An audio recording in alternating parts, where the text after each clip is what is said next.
শীতের সন্ধ্যাতে যদি এরকম দারুণ একটা স্ন্যাক্স পাওয়া যায় হাতে, তবে কেমন হয় বলো তো? আমি বানিয়েছিলাম দারুণ স্বাদের চিকেন পকোড়া। চলো তোমাদেরকেও শিখিয়ে দিই। আমি এখানে নিয়েছি চিকেনের বোনলেস পিসগুলো মিডিয়াম সাইজের। এবার এটাকে ম্যারিনেট করার পালা। এবারে চিকেনের টুকরোগুলোর মধ্যে একে একে দিয়ে দিলাম স্বাদ মতো লবণ, সামান্য হলুদ গুঁড়ো, তারপরে দিলাম গোলমরিচের গুঁড়ো, কাশ্মীরি লঙ্কার গুঁড়ো। এই কাশ্মীরি লঙ্কার গুঁড়োতে শুধু কালার হয়, কোনো রকম ঝাল হয় না। এর সাথে দিলাম অল্প পরিমাণে সয়া সস আর কাসুন্দি। এরপর দিলাম 1 চামচ আদা রসুন বাটা আর গরম মশলা। তার সাথে দিলাম অল্প পরিমাণে ম্যাগির মশলা। তোমরা যারা ঝাল খেতে পছন্দ করো তারা এখানে কাঁচা লঙ্কা বাটাও দিতে পারো। এবার প্রত্যেকটা চিকেনের গায়ে ভালোভাবে যাতে মশলাটা মাখে সেভাবেই মাংসটা মেখে ম্যারিনেট করে রেখেছি। ম্যারিনেট করে আমি 2 ঘন্টা মতো রেখেছিলাম। তারপরে একটা বাটিতে ডিমের মতো অল্প লবণ দিয়ে ফেটিয়ে নিলাম, তার মধ্যে দিচ্ছি কর্নফ্লাওয়ার।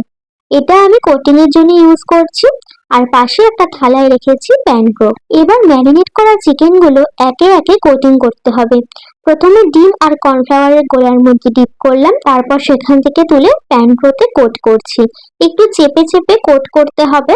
আর তোমরা চাইলে ডবল কোটিংও করতে পারো, কিন্তু আমার মনে হয়েছে সিঙ্গেল কোটিং এই পারফেক্ট হবে। তাই জন্য আমি একবারই করেছি, এতে চিকেনের ফ্লেভারটা ভালো করে বোঝা গেছে।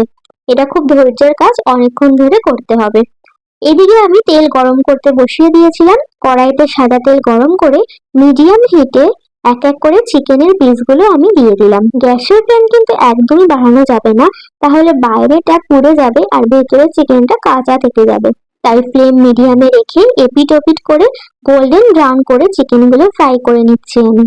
আর চিকেনটা ফ্রাই হতে হতে ওইদিকে একটা চাটনিও বানিয়ে নিয়েছি, যেখানে টমেটো সসের সাথে কাঁচা লঙ্কা, পুদিনা পাতা আর ধনেপাতা দিয়ে মিক্সিতে কিছুক্ষণ পেস্ট করে নিয়েছি। এইদিকে চিকেনের পকোড়াগুলো ফ্রাই করা হয়ে গেছে, আর হোমমেড চাটনির সাথে এই চিকেন পকোড়াগুলো সার্ভ করে নিলাম।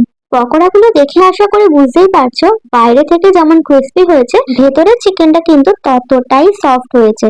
আর দেরি না করে এই সহজ পদ্ধতির চিকেন পকোড়ার রেসিপিটা আজকেই বাড়িতে ট্রাই করে নাও।